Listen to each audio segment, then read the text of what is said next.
It's Saturday night. Well, it's right now. It's Saturday afternoon, and it's one of the most anticipated cards of the year. Ring 6, with the headliner being Shakur Stevenson versus Teofimo Lopez.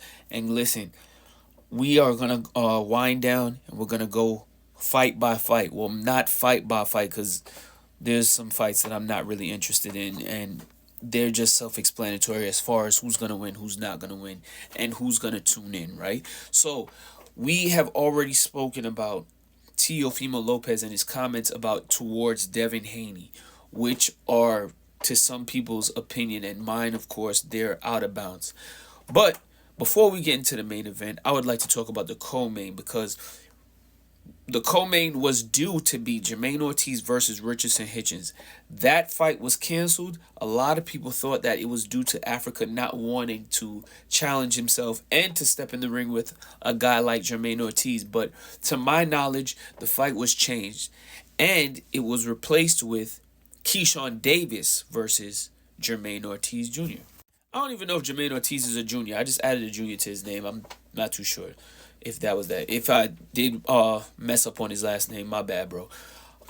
First of all, I didn't know that the height difference was so staggering. These dudes are standing face to face, and you could see like it's a clear height difference. That doesn't really make any sense or matter when it comes to a fight. If you don't know how to use your height, and if you don't have the reach to go with the height, it's gonna nullify everything. But if you take a look at the tail of the tape, Jermaine does have shorter distance, arms reach distance. It says that they're only an inch apart. That don't look like it. And yeah, will be Keyshawn's first fight at 140 pounds. Jermaine Ortiz. We've known him for lack of a better word, he's been screwed out of a couple of victories that he should have gotten. I thought that he beat Teofimo Lopez. I definitely thought that the Lomachenko fight could have went any way. I was there. It looked totally. I never watched the fight on TV, but it looked totally different in person. I thought Jermaine Ortiz edged it out. Jermaine Ortiz is proven to be a tough competitor. He's actually one of those guys is a gym rat. He's a gym legend. There's been talks about the sparring wars that he's been in with Jerron Boots Ennis. And when it comes to in boxing circles, everybody knows that Jermaine is no easy cakewalk. He's a tough out, and he's really one of the gifted fighters out there. So Keyshawn's never been one to lack energy towards any of his opponents, and we know the type of pedigree and the type of background that he has as far as amateur, his Olympic experience. He is a former world champion. And although he never got a chance to defend the title, think of it what you may, he's stepping to Jermaine like Jermaine is light work, like he's easy work.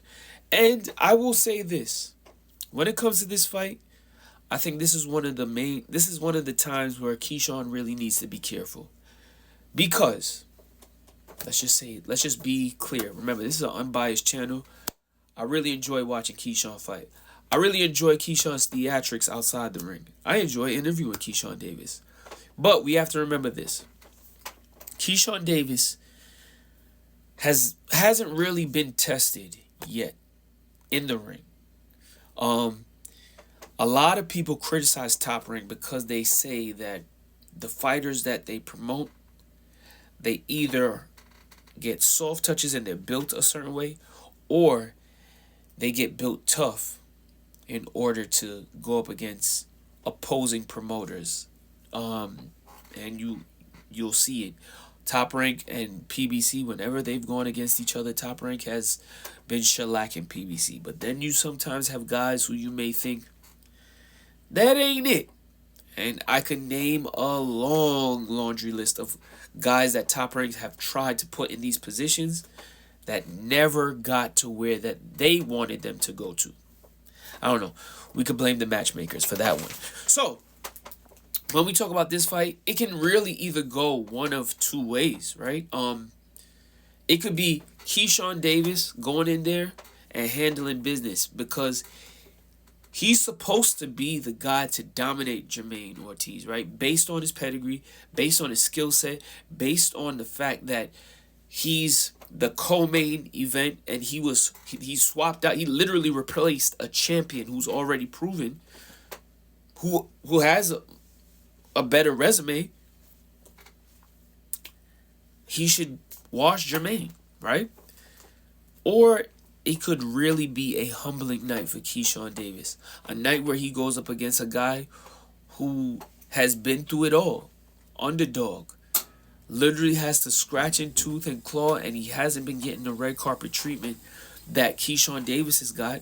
And this could be a night where he's humbled, where a lot of bad things can go terrible for him. Keyshawn Davis is coming off of a moment where he had a homecoming fight in Virginia, and he was supposed to do something that Shakur Stevenson didn't do, and was supposed to not only beat Edwin De Los Santos convincingly, he was supposed to entertain the crowd, his home crowd, while doing it and get a knockout when it was rumored that he was going to have the Clips walk him out, Allen Iverson, all Virginia staples in town, and he didn't even fight. He purposely missed weight. Keyshawn is coming off of a controversial firing of his team, of trainers, Bomac, Bernie. There's been a lot going on the internet with chatter, the back and forth of why this happened, why this didn't happen. Did Keyshawn want to make the weight? Could he make the weight? Even though he said he didn't feel like making the weight, and then he said that drinking was involved. There's a lot of things that factors into his career now. So this, I'm going to be premature and say this is a make or break moment for Keyshawn Davis. Keyshawn has to go into this fight ultra focused, and he has to treat this like it is a world title fight at the 140-pound division. Now, there's been a lot of chatter from Keyshawn as well, and a lot of chatter from people behind the scenes that this may be Keyshawn's only fight at 140 pounds.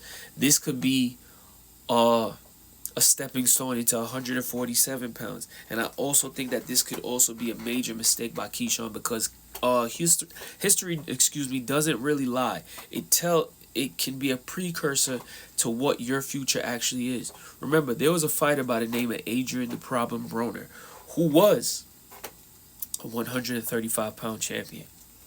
The money was starting to flow, because guess what? The gravy train that Floyd Mayweather had laid out for a slew of PBC's roster had already been laid, the blueprint. And a lot of people were saying, listen, we going wherever Floyd going. Al got the bag, and he about to make a plan and a way for us. Adrian Broner moved up to 147 pounds, had a competitive outing with Paulie Malignaggi, a debatable outing with Paulie Malignaggi instead of making an immediate rematch, something that Tank didn't do with Lamont Roach. He went on and fought Marcos Maidana, and we already know how the story goes. Keyshawn Davis could leapfrog into 147 pounds, chasing the bag, looking to fight a guy like a Devin Haney, thinking he could beat a guy like a Rolly, maybe a Ryan Garcia fight, maybe a Mario Barrios fight, maybe a clash with Conor Benn. And it could be a totally different world because he's not acclimated to that weight. Chasing the bag may not be the best thing. Chasing the legacy and then building the bag may be what's best for him. But Keyshawn Davis is a mega talent. I say this with all respect. So his talent could get him by, and maybe his Adrian Broner moment may not happen. Not saying in a negative way.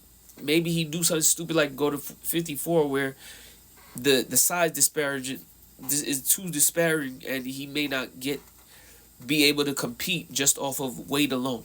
We don't know. But I wish both fighters all the best. This is a fight that could steal the card. Let's see where it is, and let's see if I'm wrong. Let's see if there's any surprises, to be honest. Remember, Keyshawn's the favorite. Like, subscribe, and share. Let me know what you guys think. Peace.